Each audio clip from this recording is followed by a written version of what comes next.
views firsthand, but the camera's right there up at the Beach Mountain Club. It is beautiful. Now this morning, crisp and cool might have made you feel like you're up in the mountains, because in the Piedmont, it was just as cool as it was up there. 52 degrees up in the Boone area, 52 in Jefferson, 57 in Charlotte this morning. But look at Salisbury over to Asheboro, 48.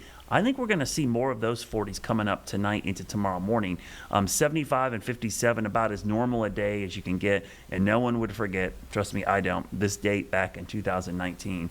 2 days in a row of 99 degrees. I was camping that weekend. It was brutally hot. The hottest October record ever on those first 2 days of the month. And by the way, about a week later, it was cool again. So it was just a weird freak heat wave that happened at the beginning of October. Normally, like we mentioned yesterday, 90 is not normal in October. It's only happened 15 Octobers all time here in the Charlotte area. So it is not a very common occurrence. I think we're done for sure based on the long range forecast. And with temperatures in the 70s, who needs to talk about 90s? I got my windows open today. I'm going to leave them open tonight because with dew points in the 40s, you can get free air conditioning. I love this time of year. You're almost at the point where you can just use the window as the thermostat. Close it when it's cold, open it when it's hot. And tonight will be a good night to open it because radiational cooling in place gives you the perfect setup for things to cool down. And that sunset's coming up. Look at my watch here in Charlotte, 7:06 p.m. Clear skies, so tonight I'm going 52 at the airport, but I wouldn't be shocked at my house and away from uptown. We might see some upper 40s, so I'm looking at places like down towards South Charlotte, maybe over towards the Matthews area, certainly up in the Huntersville area. There's going to be a few of those cool pockets in and around Mecklenburg County that get down in the upper 40s. Tomorrow, very similar to today. 75, 76 degrees, just absolutely picture perfect. Surface map, always great when there's not a lot going on. There's not much on the surface. We've got high pressure and control. Some clouds and moisture coming in from the south. That's a little tropical wave that's near Florida.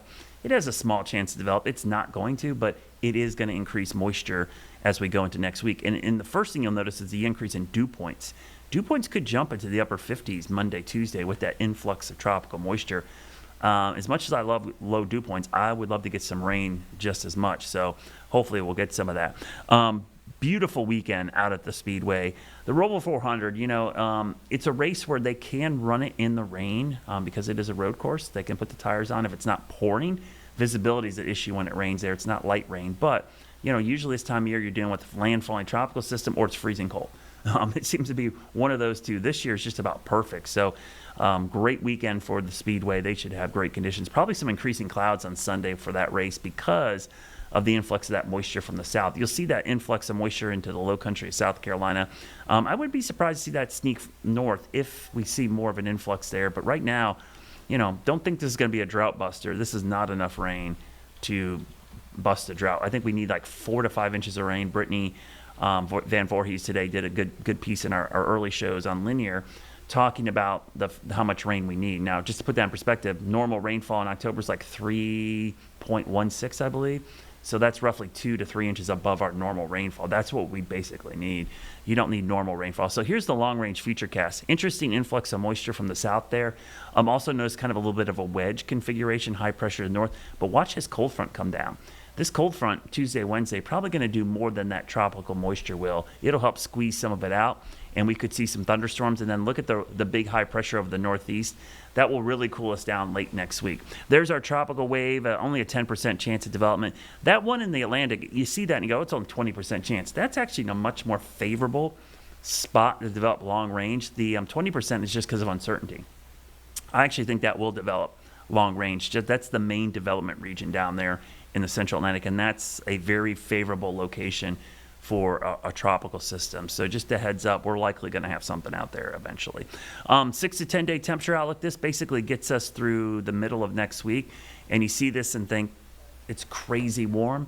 Well, this is just above normal for this time of year. Our average high next week is like 75, 76, so 78, 79 would be above normal. So don't be shocked if we see some of that as we go into next week. Certainly looks like it's going to be a pretty cool stretch by the end of the week. But this weekend, not so cool. 79 on Saturday, 80 on Sunday. But I wouldn't be surprised if we say upper 70s if we have more clouds. It just is going to feel more humid on Sunday than we're going to see on Saturday because of that influx of moisture and cloud cover coming in from the south. We're going to take a long look at our Jerry Hunt Supercenter 7-day forecast because we've got a stretch there between Saturday and Wednesday where it could be near 80 degrees. That's not crazy hot, but that's certainly above normal for this time of year.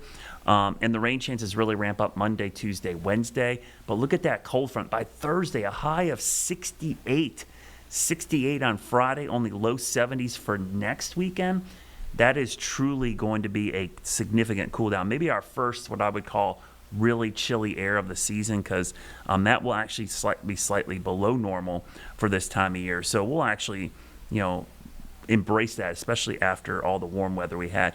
Quick look at the drought monitor, because we mentioned this yesterday. I know Tim and I will talk about this maybe briefly today. But as we mentioned, we need the rain. That's why I'm excited for that rain next week. The drought monitor shows most of the Carolinas still abnormally dry, and the coastal plain from South Carolina to North Carolina, moderate drought conditions. The only improvement we saw in the last week were parts of the mountains because we had scattered storms last week into the weekend, and that helped soak them.